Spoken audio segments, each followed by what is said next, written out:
Welcome to the Beyond Divorce, Embracing Change podcast. My name is Michael Flores, and I will be your host while we explore the complex journey of divorce with empathy, insight, and practical knowledge. Whether you're contemplating separation, in a divorce, or looking for support post-divorce, our episodes provide expert guidance, stories, and strategies to help you through every step of the process. We are actual therapists, helping clients who sit on our couches every day through their difficulties of divorce. You are not alone. Join us as we delve in and find solutions that give you hope again. We're glad you're here. This podcast is not intended to replace legal or personal help. This podcast is for informational purposes only.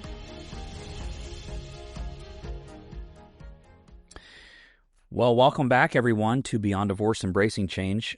Jen and I are actually going to go over a really cool thing today. We're going to do a reel that we're going to watch, and we're going to break it down. Yeah. And so this reel we're watching is by a reel creator named Coach Kasabo, and it's spelled COACHKASABO if you're interested in looking this up. But we're going to go ahead and play it, watch the whole thing. Okay. And then what we're going to do is, for those of you watching on YouTube, you'll see the reel as well. And then for those that are listening, we'll hear it. There'll be audio. So that's what we're going to do first, and then we'll break it down. So there's three things we're listening for. Yeah. He's going to speak about labeling, over-processing, and over-validating. Oh, yeah. And so this will be fun to kind of break down. And I think what I want to do is relate it as it relates to divorce. Yeah. So conversations with the kid, those kinds of things. So you ready to watch it? Yeah. All right, let's do this. All right. Just a second for those watching us. Here we go. Anxiety crisis at an alarming rate. Society's unhealthy fixation of forcing kids to constantly think and talk about their feelings has unsurprisingly cultivated a generation of kids who constantly think and talk about their feelings. Now you might be thinking, isn't this the progress we want after decades of dismissed and repressed feelings? Which I would respond to by saying, absolutely, but only if we're encouraging kids to acknowledge, then move through their feelings. But right now, the opposite is happening, where kids are unintentionally being taught to freeze and fold at the hands of well-intentioned but misled adults, with these three strategies routinely backfiring. Labeling. Each year, I see more kids who say things like, I have anxiety, or my anxiety, which implies they've been informally labeled at home or have repeatedly heard the language, which has led to a self-diagnosis. What's typically discovered is that parents loosely use the language in an effort to identify the problem in hopes of effectively managing it, but it unfortunately promotes a self-fulfilling prophecy for the child. Over-processing. Right now, many parents are constantly stopping to talk about problems at length in the moment to help their child fully understand the context, but this usually models indecisiveness and a lack of confidence since the parent isn't using their authority to swiftly manage the situation. Over-validating. Parents have also been misled to believe that continuous validation in the moment will provide the connection needed to calm their child, but validation by itself can inadvertently suggest that you agree with them, which can reinforce warped and harmful perspectives. Why do you think so many adults continue to use strategies that influence kids to be anxious? Oh, can I answer that question? Jen's ready to answer a question. Go ahead and answer the question. The last question he asked is why do we think adults are doing this and creating that sense of anxious in kids? In my theory, and this is just me, is the parents themselves are anxious. Mm. And they're putting it into their kids because they feel it and they see it. Yeah. And they're marrying each other. Wow, I know. Jen. Sorry. I just was like, No. the first thing I thought of as soon as he said that, I was like, oh, because they're anxious themselves. He asked the question, so if he's listening to the podcast, he'll get your answer. Yeah. I think projection is what that's called. Yeah. Happens much more often than people realize. Oh, yeah. Totally. And if what you're saying is true, then it goes back to another saying that's also true, which is that kids will set you up to feel what they feel. And we never lose that as adults. So if we're setting up people to feel what we feel, then we're always projecting in some form. Makes sense. We're projecting our beliefs, our thoughts. So when people say, oh, when they talk about influence, everyone's influencing you. Yeah.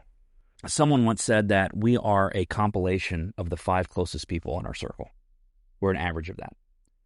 Okay. So if you think about the 5 closest people you bring into your circle, you become an average of those 5. All right. And I thought, wow, that's interesting. That's very interesting.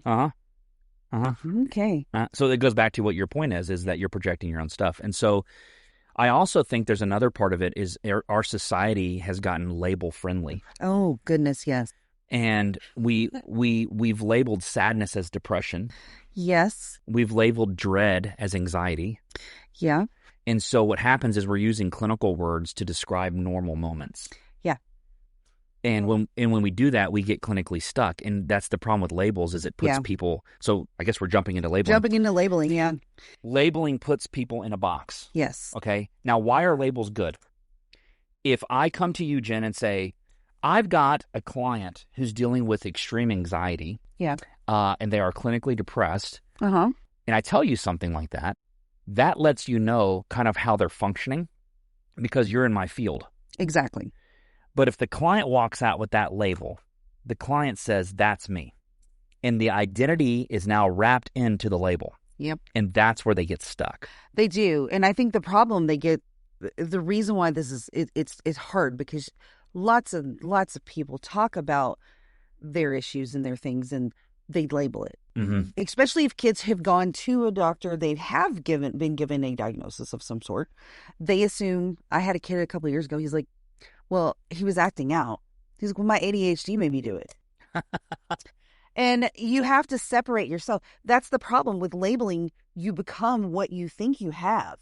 Mm-hmm. I'm like, or you excuse the behavior for the thing yeah. And I think that's the thing. They're using it as an excuse. And now they have a reason to act out. They have a reason to misbehave. They have a reason to get angry and yell and scream and throw things. Well, I think his point was we're getting better at helping kids to identify what they're experiencing, but parents are not trained in a way to help them learn how to move through them. Exactly. And that's a lot of the work I do because I work with especially younger kids.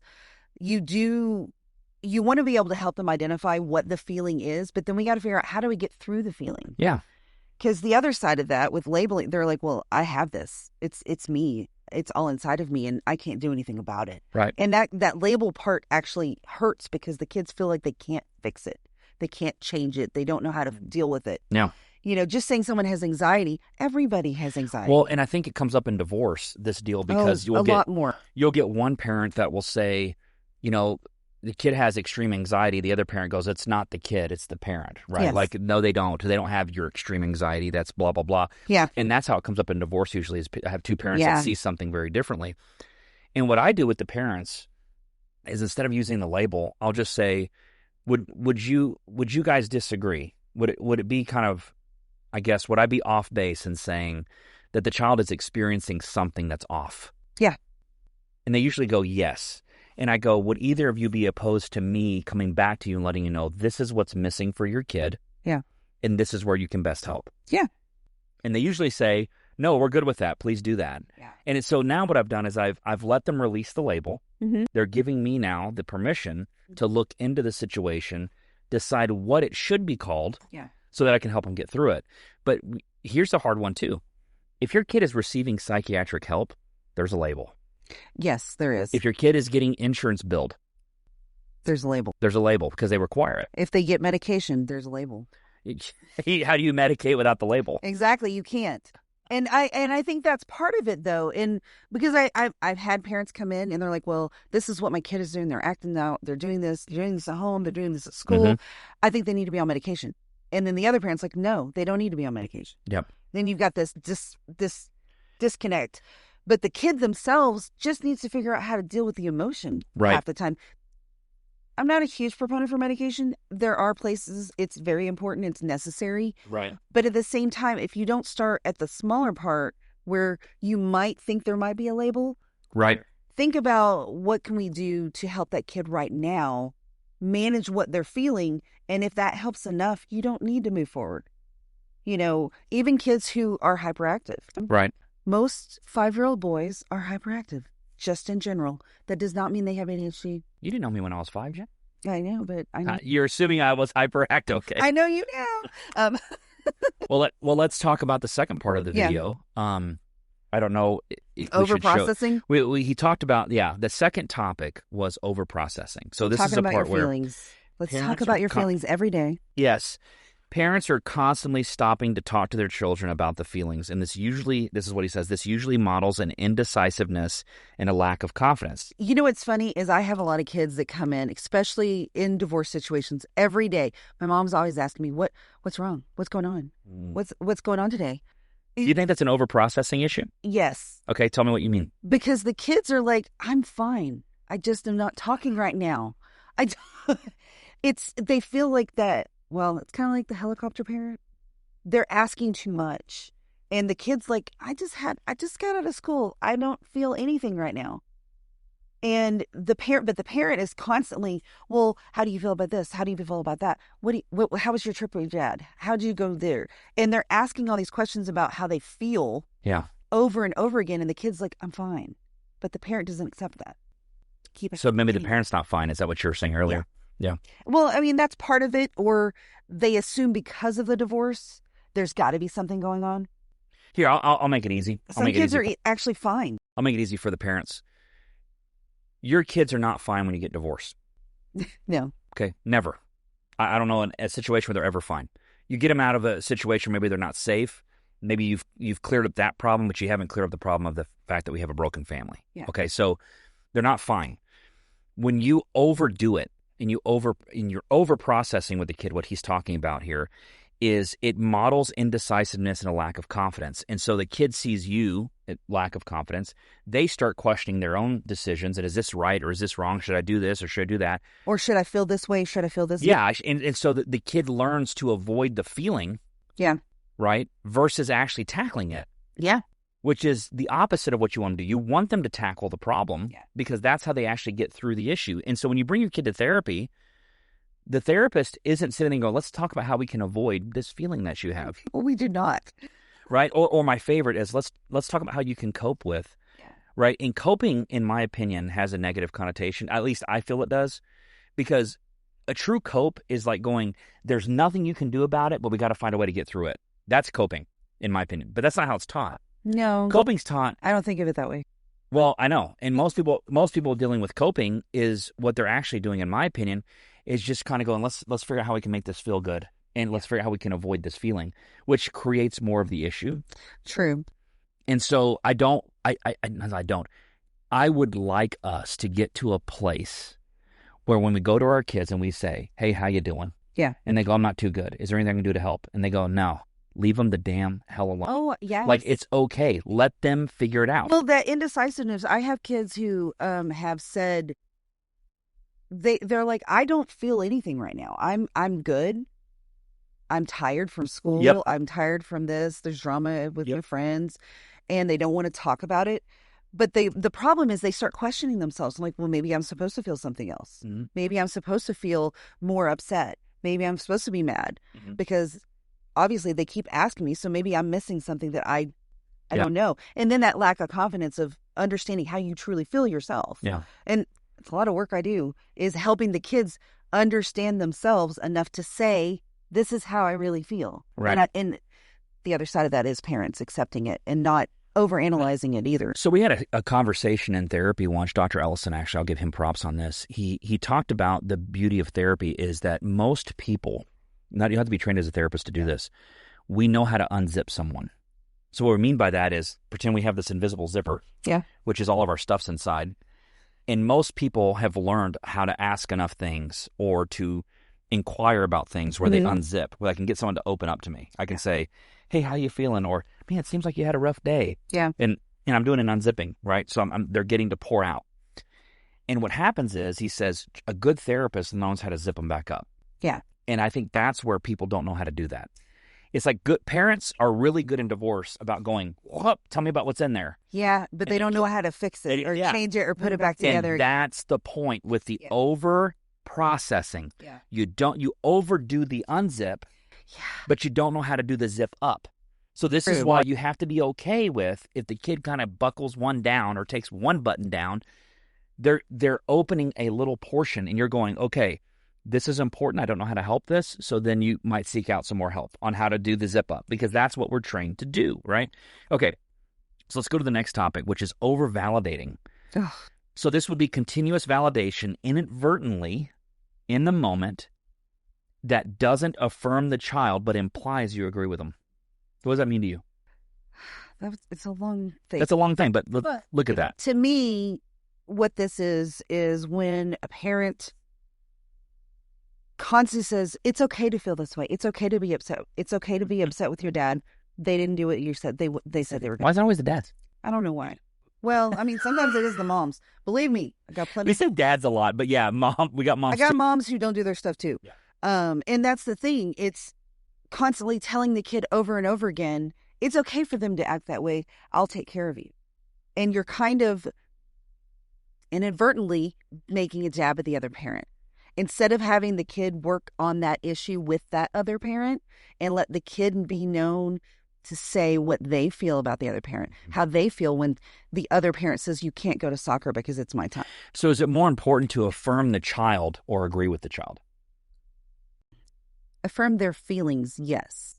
What does that look like? Yeah, what does that look like, Jen? Affirming a feeling versus agreeing with the feeling. It's a hard one, isn't it? That is very hard. But I do think with parents acknowledging, okay, you're mad. Can you tell me what you're mad about? Mm-hmm. You know, I'm sorry that you had to deal with that. That's affirming it. You don't have to say anything else. I think for parents, it's to stop talking. Because you get your own opinion out of it. When you keep going and you start talking about the other parent and you put your own opinion in there, you're agreeing with the kid. Not that it's good or bad. I mean, feelings are feelings. They're not good or bad. They are just feelings. They're not an accusation. They're not meant to hurt you. They're not meant to hurt the other person. They are that person's feelings. Right. You can acknowledge that. You don't have to agree with it. But you also don't have to tell them that. I think this goes into over-explaining. Over-validating can turn into over-explaining. Yeah, because then you're like, well, or you're trying to take up for the other parent. Yeah. Well, your mom's really busy and she can't get to you right now. And, but she really loves you and she really cares about you and all these things. That is not your place. You don't get to say that. Yeah, I'm going to speak on that. I don't tell kids who loves them. Yeah. Like, I will say things like, it seems like your mom really cares a lot about you. And the kid might go, yeah or no. Yeah. And so one way I stay out of over-validating is I use labeling. And it's the 5 cents conversations and not this type of labeling. Not that labeling. I was thinking. Yeah, wait, hold on, Michael. What are you doing? The other kind. I'm talking about using that, let me be wrong. Yeah. So I'll say things like, it seems like this, or it looks like that, feels like that. Yeah. And the kid will either affirm it and go, yeah, that's what it is. Or they'll deny it and say, no, it's not that, and they'll correct me. Yeah. And either way, it's fine. Because it's theirs, not mine, right? It's their stuff. And I think what we tell parents here is, a good way to not over-validate is affirming what they feel. Say, you seem upset. Yeah. Or it looks like you're upset. And they go, yeah, I'm mad. And you'll go, well, I'm mad too. Like, you're going to leave you out of it. Yes, leave yourself out. Right? I don't have to align with you because I'm mad too. No. And I just say, well, what's that all about? Or, you seem upset. I am upset. Help me understand. Another thing to do, a parent could do, instead of even asking that, just say, is there anything I can do to help? I mean, that literally is where it should end, right? And that's it. If they say no, okay, let them go. And if they say yes, I would like some tea, or I would like a hug, or I want to go spend some time in my room. Yeah. How can I help? What can I do to help? Is there anything I do to help? It's that living in curiosity land. Ask if you can help. If they say no, it's okay. Mm-hmm. It's not a slight against you because they say no. I mean, unfortunately, I have parents that they get mad because the kid doesn't want to spend time with them, or the kid doesn't want to process something with them in that moment. And I think you just got to have to back off a little bit. Right. So let me go through this real quick. I know this is kind of a quick podcast, but I want to go through this one more time. The 3 topics are labeling, over-processing, and over-validating. Yes. And so what we want to go over this one more time to say that labeling, putting a label, like I have anxiety or you have depression, whatever else it may be, that can create a self-fulfilling prophecy in the sense that the kid, or as what he's talking about in the video, the kid will believe that's what they have. That's who they are. So be careful with labels. Try not to use labels. Try to use things like you're dreading. Yeah. Right? Dread is a great one Fears. versus anxiety. Yeah. Try to get rid of the clinical words as much as possible. Yeah. Use simple words. Yeah. And then the other one's over-processing. This is where kids are being talked to by their parents where they're asking them to talk constantly about their feelings. Yeah. And it almost sounds like a little bit like over-validating, but over-processing is doing too much of that. Like Asking too I'm not often. asking your kids what they feel every time they walk in a counseling room. Oh, I don't. No. And so They tell me if they want to. exactly. And here's the cool part: when it comes from them directly, and I'm not having to ask about it. Yeah. Oh my gosh, that's more cathartic I for them. love when the kids figure it out for themselves, and they can be like, you know what, I feel this today. Yeah. And they can say it, Mm-hmm. but they also know what to do with it. Exactly. Once they start to figure out, okay, I feel upset right now, but I also know I can go do this and it'll make me feel better. Right. And the last one is over-validating. Yeah. And this is where you inadvertently, in the moment, will affirm the child, but you apply that you agree with them. And it's not that we're saying you should disagree with your kid. What you do is you don't make it about you, make it about them. I think the thing that people have to do is not put their opinion on it or spend it. I'm mad too, or they're trying to connect. Yeah. And I think that's what the point is. They're trying to connect with them. They're trying to have something in common with you. I'm frustrated. Instead of just this seems really frustrating for you, right? How can I help? Or you seem, right? It seems like you're upset. I've had kids tell me flat out, they're like, my mom makes it about her. Yeah. Or dad makes it about him, and it's not really, it's what I feel. A lot of kids will do that. They don't feel like any of this is about them. Yeah. They don't even feel the divorce is about them. They think it's about each other. Yeah. And so here's a hard one. How can both parents sit in a room and both claim they love the kid but hate each other when half of the reason they're here is the other person? Yeah, how does a kid hear that? I'm trying to figure that out because, divorce it's not an easy thing. And when you have hurt, you have frustration, and you have issues in a relationship, it's hard to get past some of that. But I think for the parents, they need to do their own work. Well, I'm going to say this one more time. I really want the listeners to hear this. How can you both sit in a room with your kid or in your house, wherever you are, tell this child or children you love them, but yet hate each other, knowing that half the reason they're here is because of that other person? How does that work? It doesn't work in a kid's brain, guys. Yeah. And so they don't understand that. They don't get it. And so I know that wasn't part of the video, but I'm leaving you with something to really ponder. We're asking a question for the end of the video. Yeah. Giving us a chance to be curious, right? Yeah. I'm not going to overshare. I'm not labeling. I'm asking you a curious question to get you to figure this out. Okay. Well, thanks for everyone for being here. I appreciate it. Thank you, Jen, as well. Make sure you subscribe to the podcast if you haven't already. We would hate for you to miss future episodes. We're going to be doing some really cool stuff now. I think we're seeing a lot more stuff come out, and we're breaking things down for people. Go back and watch this video again. I think it would be good for you to kind of hear it. And if you want to listen to the podcast, kind of do the simultaneous listening, that might help you kind of process this more. And I hope you'll ask us stuff about it because I really want to learn more from what you're hearing. I don't mind if people disagree with us. Actually, it makes me think more. I want you to agree, disagree, whatever, but pose your stuff so that we can get better and do better, get better information to you. So thank you so much for being here. Keep moving forward, everyone. So look here, everyone. We've created a free resource to help you understand the deeper dynamics that may be shaping your family's experience of divorce. It's called the Toxic Family Dynamics Unpacked, Understanding Triangulation, Parentification, and Alienation in High Conflict Divorces. In this course, I break down 3 of the most common and damaging patterns we see families navigating divorce. You'll learn how to spot them, how they impact your kids, and what you can start doing to move toward healing and stability. People often assume that they're seeing is alienation, but that's not always the case. Sometimes it's triangulation or parentification at play. Understanding the difference matters because the path forward depends on it. If you're ready to change the story in your family, visit www.brighterpossibilitiesfc.com/classes or the link in the show notes below to access the course for free. We're here to walk with you on your journey.